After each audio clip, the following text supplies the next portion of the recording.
Have you ever noticed how the people who try to humiliate you don't actually want the truth? They want a reaction. They're not looking to confront facts. They're looking to rattle you, to make you stumble in front of others so they can feel taller. But what if I told you that the moment you stop reacting the way they expect is the moment you take back control?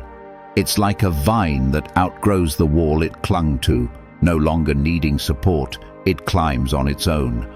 Or a boat that cuts loose from the dock, praised while anchored, but questioned the second it sails away. Some people only love your potential when it stays predictable, but the moment you evolve, their fear kicks in, because your growth reminds them of everything they're not doing. Because while they're trying to provoke chaos, you have a choice. Step into their storm, or stay rooted in your own calm. And when you choose calm, that's when the room notices. That's when they realize their insult didn't land. It echoed back at them. So how do you disarm someone who tries to embarrass you without yelling, without defending, without stooping to their level? Stay until the end, because once you understand this, you'll never fear their spotlight again. Let's get started.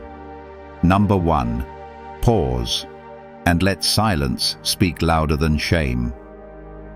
Let's talk about one of the oldest tactics in human interaction, when someone tries to embarrass you in front of others.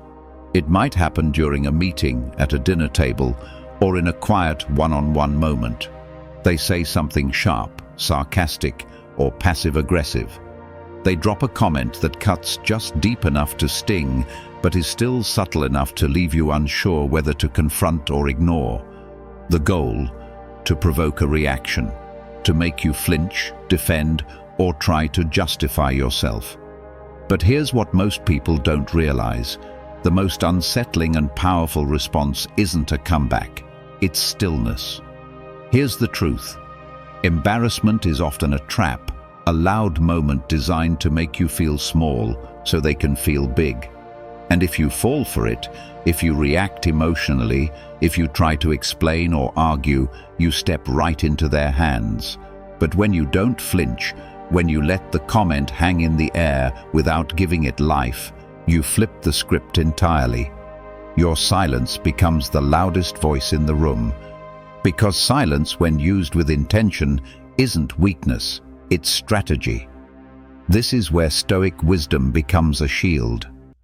Marcus Aurelius said, "If anyone can shame you, it's only because you still believe them." Let that sink in. Embarrassment only works if it hits something you're already unsure about. But if you've done the inner work, if you know who you are, what you stand for, and what your worth is, then no one's comment, glare, or joke can shake that. Stoics weren't silent because they were afraid. They were silent because they had nothing to prove. And when you operate from that kind of self-possession, people who try to humiliate you find themselves disarmed. Let me share a story. A guy I know, let's call him Evan, was once in a team meeting when his manager made a joke about a project Evan had worked hard on. It was the kind of comment that draws a few cheap laughs, meant to put someone in their place. Everyone looked at Evan, waiting for a reaction. But Evan didn't flinch. He didn't smile. He didn't defend. He simply looked at the manager, calm and unbothered, and then looked away. The moment passed. The silence made it awkward, not for Evan, but for the one who tried to embarrass him.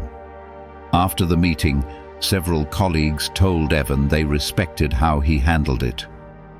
That one silent moment said more about his strength than any words could have. So what do you do when someone tries to shame you? First, pause. Don't rush to fill the silence. Second, check in with yourself. Ask, do I believe what they're trying to make me feel? If not, let it go. Third, remember, they only win if you react, and you're not here to dance for their approval. At the end of the day, you don't need to fight back to win. Sometimes the most stoic response is to say nothing at all, and in that stillness remind them that their shame has no power here. Number 2, anchor yourself in facts, not feelings. Let's talk about what really happens when someone tries to humiliate you, especially in public. It's not just their words that sting. It's the heat in your chest, the spinning in your head, the rush of self-doubt that suddenly clouds your judgment. In that moment, you don't just feel embarrassed, you feel exposed, vulnerable, small, and your mind, in its panic, tries to convince you that what they said must be true. But here's what the Stoics understood. Just because a feeling is loud doesn't mean it's right. Here's the truth. Humiliation feels like truth in the moment. But feelings aren't always facts. When someone mocks you, interrupts you, or makes a comment meant to reduce your presence, your emotional mind tries to assign meaning. But emotion is reactive, fast, fragile, and often distorted. That's why the Stoics trained themselves to pause, breathe, and return to principle. Because while feelings come and go like storms, values are anchors. When you feel rattled, it's not the insult that shakes you, it's forgetting who you are. And that's where the question comes in. Is this moment a reflection of me or of them? That question is everything. Because sometimes people mock what they envy, sometimes they attack what they don't understand, and sometimes they belittle others to avoid facing themselves. Their behavior is about their inner world, not yours. The insult might be real, but the interpretation? That's yours to choose. Seneca put it perfectly. We suffer more in imagination than in reality. Most of the pain we feel isn't caused by what actually happened. It's caused by the stories we tell ourselves afterward. Everyone thinks I'm a fool. I should have said something smarter. I'll never live this down. But those are imagined echoes, not reality. What's real is this: your character, your discipline, your intent. If those things remain intact, then no one, not even a loud insult in a crowded room, can truly harm you. Let me share a story. A woman I know, let's call her Natalie, was giving a presentation at work when someone in the audience made a sarcastic comment about her data. It drew a few uncomfortable laughs. For a split second, she felt the panic rise, the hot face, the tight chest, the urge to shrink. But then she remembered something her father once told her. When you feel cornered, look for the facts. So she did. She calmly referred back to her sources, clarified her point, and continued without reacting to the mockery. And after the meeting, her boss thanked her for staying composed. The person who made the joke?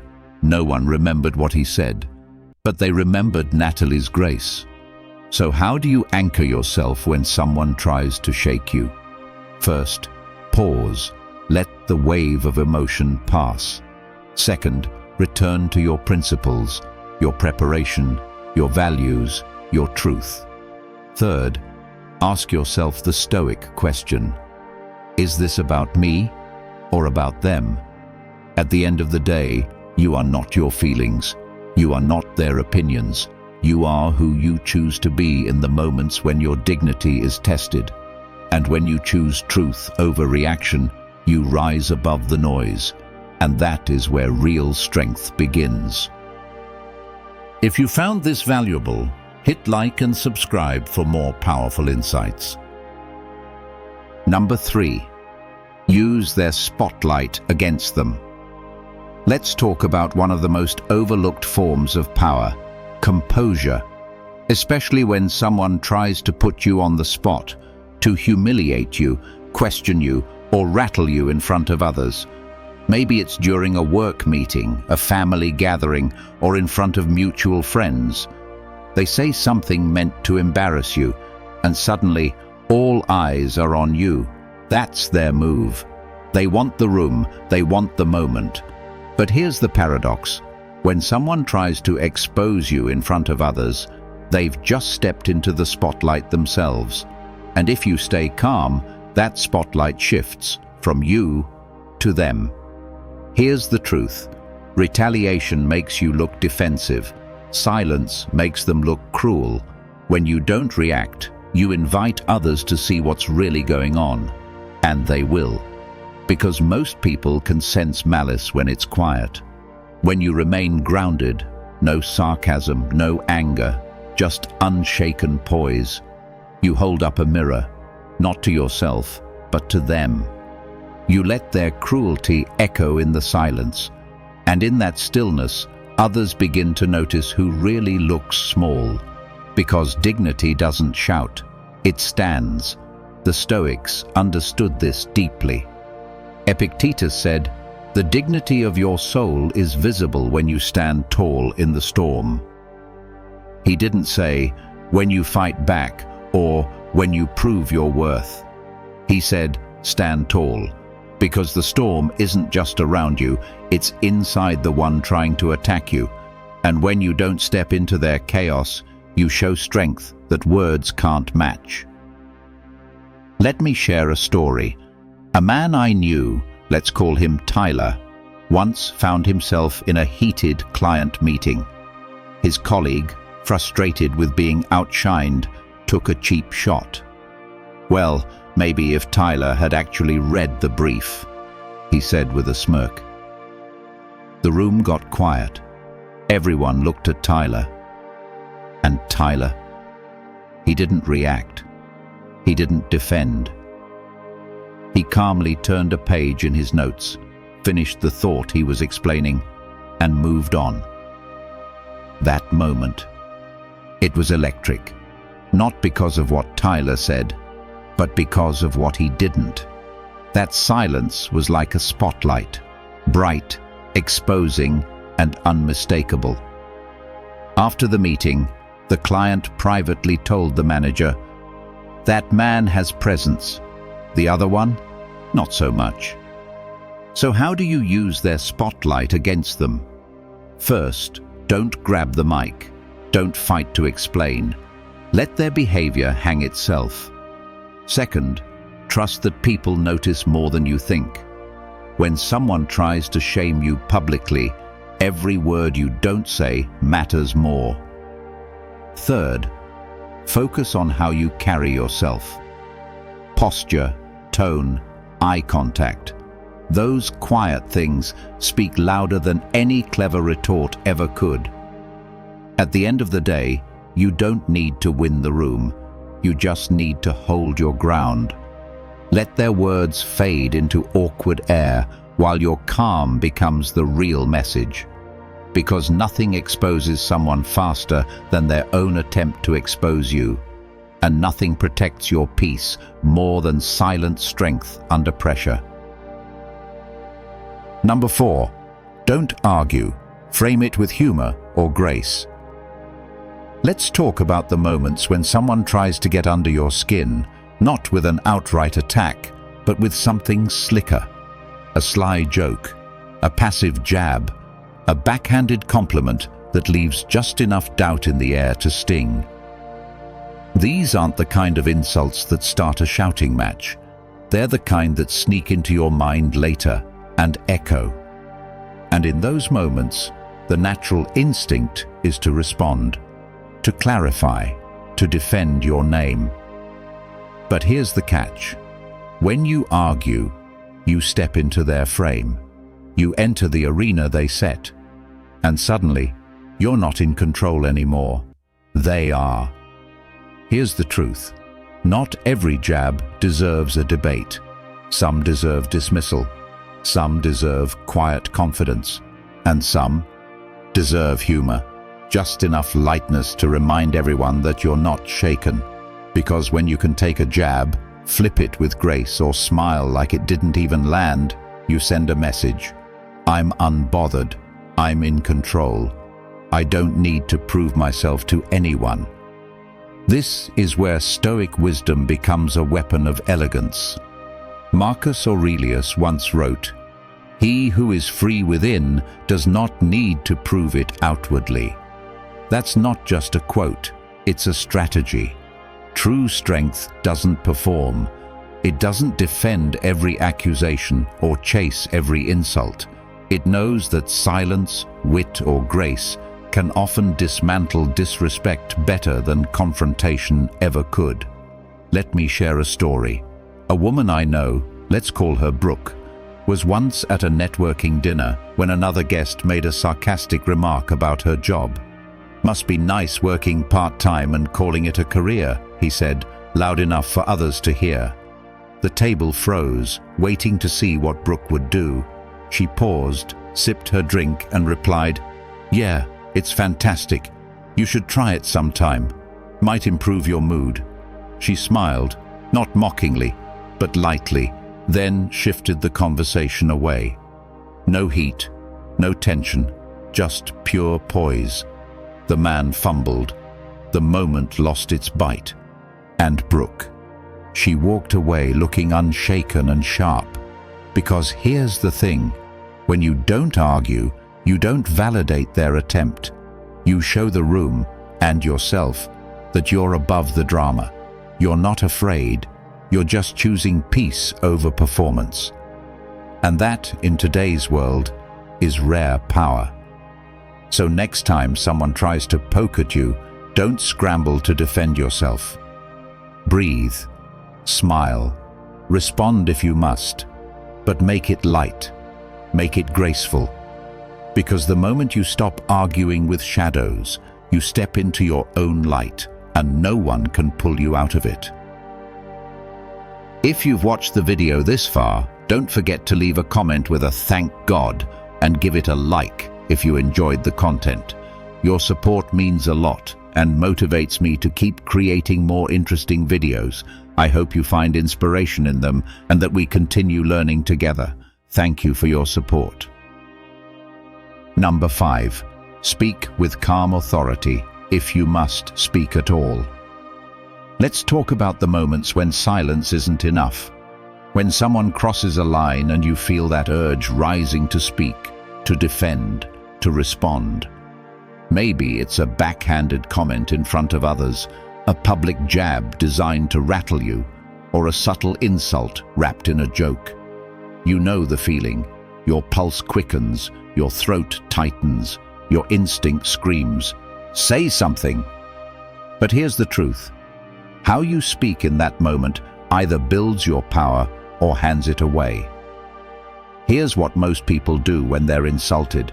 They get loud, they raise their voice, they speak fast, they try to outwit, outmatch, or outshout the offender. And in doing so, they mirror the chaos they were trying to rise above. But the Stoics, they knew better. They knew that true strength doesn't announce itself in noise, it announces itself in control. Seneca once said, "Control your voice, and you control the room." Think about that. It's not just what you say, it's how you say it. When your voice is steady, your words measured, your tone unshaken, you become untouchable. You signal to everyone around you that you're not disturbed, not flustered, not afraid. You don't need to prove your worth. You already know it. Let me share a story. A friend of mine, let's call him Michael, once had a boss who loved to challenge people publicly. One day during a staff meeting, the boss questioned Michael's decision-making in front of the team, adding a sarcastic, "But maybe you had a good reason for that." Somehow, everyone turned. The bait was obvious. But Michael didn't bite. He didn't match the sarcasm. He didn't raise his voice. Instead, he leaned forward slightly, met his boss's eyes, and said in a calm, composed tone, "I'm happy to walk you through the rationale when we have time, but I stand by the choice." And then he stopped. No over-explaining, no heat, just calm, grounded authority. The room shifted. People stopped watching the boss. They started watching Michael. That's the power of speaking like your self-respect is seated beside you, because it is. You don't need to react to every provocation, but if you do speak, do it like someone who knows their value doesn't wobble under pressure. Speak like someone who knows they don't need the room's approval to feel steady. So next time someone tries to throw you off balance, pause. And if you must speak, let it be with poise, not panic. Measured words, grounded tone, eyes calm. Because in that moment your voice isn't just communication, it's command. Number 6. Detach emotionally after the moment passes. Let's talk about what happens after the sting. After the awkward moment fades, the room clears and the silence settles. That's when the real battle begins. Not out loud, but in your mind. You replay what was said. You analyze your expression. You wonder what others were thinking, what you should have done differently, what they might be saying now. This is the trap. Reliving the moment until it becomes bigger than it ever was. But here's the truth. Embarrassment ends when you stop feeding it. What most people don't realize is this. The moment may have passed, but the mind keeps dragging it back. You rehearse the shame. You nurse the wound. You allow a 10-second jab to become a 10-hour narrative. That's not reflection. That's self-inflicted punishment. And Stoicism offers a wiser path. Marcus Aurelius said, "What's past is beyond the reach of worry, so leave it there." That's not denial. That's discipline. The past, once it's done, no longer belongs to you to fix. But it can teach. And that's the difference. Reflection is useful. Rumination is a trap. Let me share a story. A woman I know, let's call her Rachel, once gave a presentation that didn't go as planned. Midway through, her laptop froze, she lost her place, and someone in the back chuckled loud enough for the room to hear. Rachel wrapped up quickly, smiled, and walked off. But that night, the replay wouldn't stop. She kept hearing that laugh, seeing the confused faces, questioning every word. She almost cancelled the next day's event, but then, after some space, she made a different choice. She sat down, watched the recording once, took 3 notes on what she could improve, and then deleted the video. She told me, "If I let one rough hour define me, I'd never grow past it. The moment's gone. I'm not staying stuck in it." That's Stoic wisdom in motion. Here's how to handle it. First, allow one honest replay. Let yourself sit with it once, not to suffer, but to learn. Second, extract the lesson. What can you do better next time? That's your only useful takeaway. Third, cut the loop. Don't keep returning to a mental scene that no longer serves you. You're not meant to be the prisoner of a past moment. You're meant to be its student. At the end of the day, dignity doesn't come from being flawless. It comes from not being defined by your worst moment. And peace? That comes when you treat your mind like a home, not a courtroom. The moment's over. Close the door. Walk forward. Number 7. Use it as fuel to rise quietly. Let's talk about one of the most underestimated forms of motivation, the quiet memory of being belittled. That moment when someone mocked you, dismissed you, or tried to reduce your worth in front of others. You remember it, not because it broke you, but because it lit something in you. And now, instead of responding with loud revenge or public comebacks, you let it become fuel, not for ego, but for evolution. Here's the truth. Most people think growth happens in perfect conditions, but often the most powerful transformations begin in the dark, when you're underestimated, embarrassed, or doubted.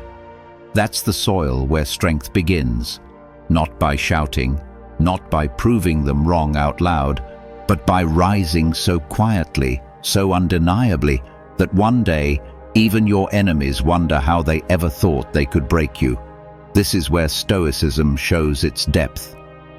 Epictetus said, "To be unmoved by insult is the highest form of strength." He didn't say to retaliate. He didn't say to seek validation. He said to be unmoved, to carry on with calm, to build, to grow, to focus inward, while others stay stuck in drama. Because the best answer to someone who tried to humiliate you is to live in such a way that their opinion becomes irrelevant. Let me share a story. A guy I know, let's call him Ryan, once applied for a leadership role at his company.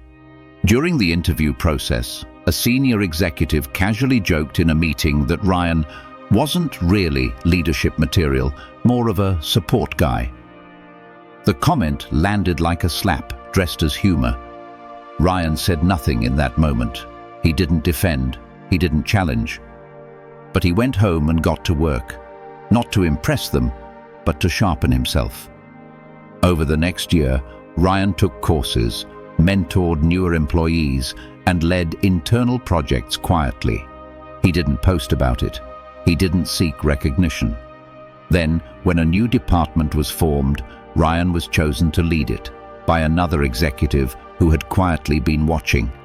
And that same person who once mocked him, they now reported to Ryan.